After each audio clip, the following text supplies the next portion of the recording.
Assalamu alaikum class 7. Today we will do question number 3 and 4 of exercise 7D. In question number 3 we have to find the interest in each of the following, and we have given on rupees 400.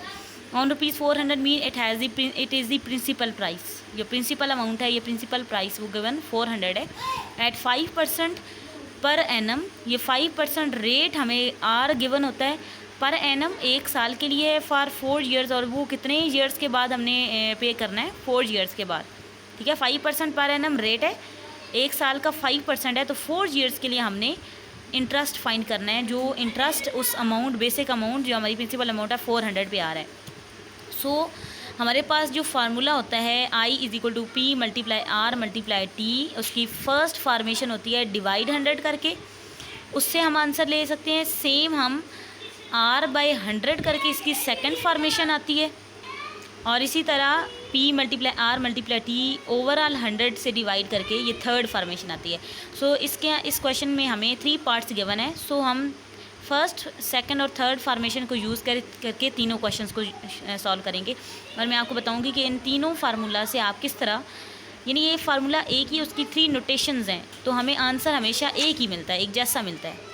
So in first pass we है given P = rupees 400, rate is 5% and T is 4 year. So I का formula, interest का formula क्या है? P × R × T, ए whole bracket में हमने रखा, इसको overall divide 100 करना है. ठीक है, अब P की वैल्यू है 400, R की 5, T की 4. 400 × 5 × 4 डिवाइड 100. 400 को 5 से मल्टीप्लाई करें तो 2000 आता है. 2000 को अगेन जब लास्ट डिजिट 4 से मल्टीप्लाई किया तो 8000 आ गया. अब 8000 डिवाइड 100 है. अब 8000 डिवाइड 100 को हमने फ्रैक्शन में लिखा और 2 जीरोस कॉमन थे, इनको कैंसिल आउट किया तो 80/1,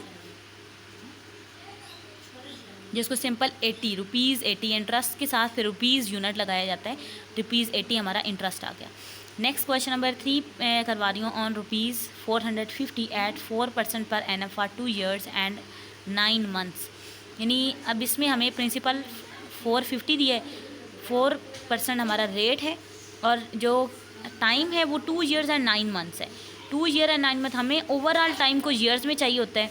सो 2 ईयर 9 मंथ को जब हम ओवरऑल ईयर में कन्वर्ट करेंगे तो 2 होल 9/12 बन जाएगा. यानी जो मंथ्स हैं इनको बाय 12 करके लिखना है. 2 whole 9/12. So 24 2s are 12 2s are 24. 24 + 9 क्या? 33. सो 33 / 12 हमारे ईयर्स आ गए हैं. अब इंटरेस्ट का फार्मूला जो हम सेकंड फार्मेशन वाला यूज़ करवा रही हूँ आपको, P × R/100 × T. अब P की जगह हमने लिखा 450, R हमारा 4 था /100 फार्मूला के थ्रू आया, मल्टीप्लाई T हमारा 33/12 है. अब इसमें जब ये वाली नोटेशन हम यूज़ करते हैं, इसमें अब टॉप के जो सारे नंबर हैं इनको मल्टीप्लाई करना है हमने. 450 × 4 × 33 और फ्रैक्शन लगा के 100 को मल्टीप्लाई 12 करना है, यानी डिनोमिनेटर्स और नोमिनेटर्स आपस में मल्टीप्लाई हो जाएंगे. ठीक है, नोमिनेटर्स आपस में, डिनोमिनेटर्स आपस में. अब 450 × 4 × 33 सारा रफ में करने के बाद 59,400 आ गया, और 100 × 12 किया तो 1200 आ गया. अब 0 जीरोस कैंसिल हो गए. 594 डिवाइड 12 हमने करना है. डिवाइड करने के बाद हमारा आंसर जो आ रहा है ₹49.5 आ रहा था आंसर. जब कैलकुलेटर से कर रहे हैं तो हमें पता है रुपीज़ में हमें 2 डेसिमल प्लेसेस चाहिए होती हैं, तो लास्ट पे 0 हम खुद से लेके आए हैं. ठीक है, अब नंबर 2 क्वेश्चन है ₹50 एट 3 पर एनम फॉर 7 ईयर. अब हमें रुपीज़ यानी प्रिंसिपल 50 दिया रुपीज़, रेट हमारा 3 है. सो इसको पहले कन्वर्ट करना होगा. 3 2 6 + 1 7/2 फ्रैक्शन में कन्वर्ट कर दिया. अब टाइम हमारा 7 ईयर है. इसमें अब मैं थर्ड वाला आपको फार्मूला यूज़ करके बता रही हूँ, ये वाला. ठीक है, अब 1 बाय 1 हर क्वेश्चन में मैंने तीनों नोटेशन जो फार्मूला की थी तीनों यूज़ करके बता दी. सो यहाँ पे P का फार्मूला P × R × T, और ओवरऑल फ्रैक्शन में 100 है. अब P हमने 50 पुट किया, R की वैल्यू 7/2 है, यानी इट सेल्फ ये फ्रैक्शन है, मल्टीप्लाई 7/100. अब हमारे पास जब एक फ्रैक्शन है, ओवरऑल बड़ी फ्रैक्शन है, उसके ऊपर जो नोमिनेटर में भी एक फ्रैक्शन है, तो इसका जो अपना डिनोमिनेटर है ना, ये 2 वाला 2 जो है, ये नीचे 100 के साथ आके मल्टीप्लाई हो जाएगा. यानी 50 × 7 × 7 ये हमारे नोमिनेटर्स बन जाएंगे. ठीक है। और इनको डिवाइड करना होगा, 2 और 100 डिनोमिनेटर में आके आपस में मल्टीप्लाई हो जाएंगे। अब 50 मल्टीप्लाई 7 किया तो 2450 आ गया, और 2 मल्टीप्लाई 100 किया तो 200 आ गया। अब 0 0 से एक से हमारा कैंसिल आउट हो रहा है, तो 245/20 इसको डिवाइड करने से 12.25 रुपीज़ हमारी इंटरेस्ट आ गई। Next in question number 4, find rate per annum. अब यहाँ पे हमें रेट आर फाइंड करना है by applying the formula apply करने के बाद। सो क्वेश्चन 1 स्टार्ट करने से पहले इस फार्मूला को देखें। हमारा आई का फार्मूला था P × R × T/100। जो थर्ड नोटेशन थी मैं उसको लिख रही हूँ। जब हमने यहाँ पे R फाइंड करना है तो ये 100 I के साथ आके मल्टीप्लाई होगा। अब ये I × 100 = P × R × T रह गया। अब हमें R फाइंड करना है तो ये P और T दोनों मल्टीप्लाई हो रहे हैं R के साथ, इक्वेशन के बैक साइड पे आके डिवाइड हो जाएंगे I × 100 के साथ। और रेट जो होता है हमारा हमेशा ये परसेंटेज होती है ना, ये परसेंटेज होती है, तो इसके साथ परसेंटेज की नोटेशन आ जाएगी। ये हमने फार्मूला डिराइव किया है, ठीक है।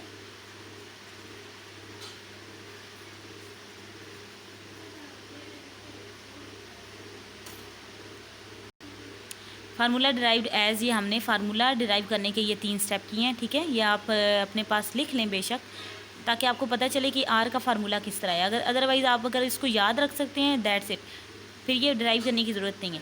अब क्वेश्चन नंबर 1 देखें। ₹700 गिवन है, it means principal P is 700 gives ₹210। 700 हमें देता है 210, तो ये जो हमें मिला है ना रुपीज़ 700 पे हमें 210 रुपीज़ मिले हैं, और वो क्या है, सिंपल इंटरेस्ट है। यानी 210 क्या है, आई 210 आई है इन 3 ईयर, और टाइम हमें 3 ईयर्स गिवन है, ठीक है।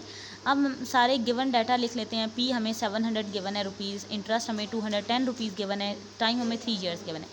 अब R का फार्मूला लिखा, अगर आपको याद है डायरेक्टली आप ये लिख दें, ठीक है। वैसे आपको पता होना चाहिए कि अगर आपको क्लियर ना हो रहा हो कि आप किस तरह फार्मूला लिखेंगे, तो आपको ओरिजिनली ये वाला फार्मूला याद होना चाहिए, उससे आप R खुद डिराइव कर सकते हैं, उसका फार्मूला ड्राइव कर सकते हैं। अब R का फार्मूला लिख के I × 100 / P × T %, ठीक है, यही था।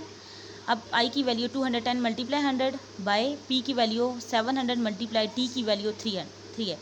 अब 210 × 100 करना है, तो 210 के साथ 100 के 2 ज़ीरो से लगा दिया, 700 × 3 2100 आ गया, ठीक है। 0 0 से हमारे कैंसिल हुआ, 210/21 डिवाइड करने से 10% रेट आ गया, ठीक है। नेक्स्ट आपको ₹1200 gives ₹144 simple interest in 2 years, यानी प्रिंसिपल ₹1200 है, आई हमें ₹144 गिवन है, टाइम हमें 2 ईयर्स गिवन है। आर हमने फाइंड करना है। आर का फार्मूला अगेन लिखा, I × 100/P × T %। 144 आई की वैल्यू पुट की, मल्टीप्लाई 100 बाय P की वैल्यू 1200 पुट की, मल्टीप्लाई T की वैल्यू 2 पुट की। 144 × 100 किया तो 14,400 आ गया। 1200 × 2 किया तो 2400 आ गया। 0 0 कैंसिल हो गए। 144/24 अब रह गया हमारा 144/24 किया तो 6% हमारा रेट आ गया। That's it. ये आपके क्वेश्चन हैं, आपने अच्छे से इनको समझ लेना है। अगर आपको कन्फ्यूजन हो तो मेरे से पूछना है।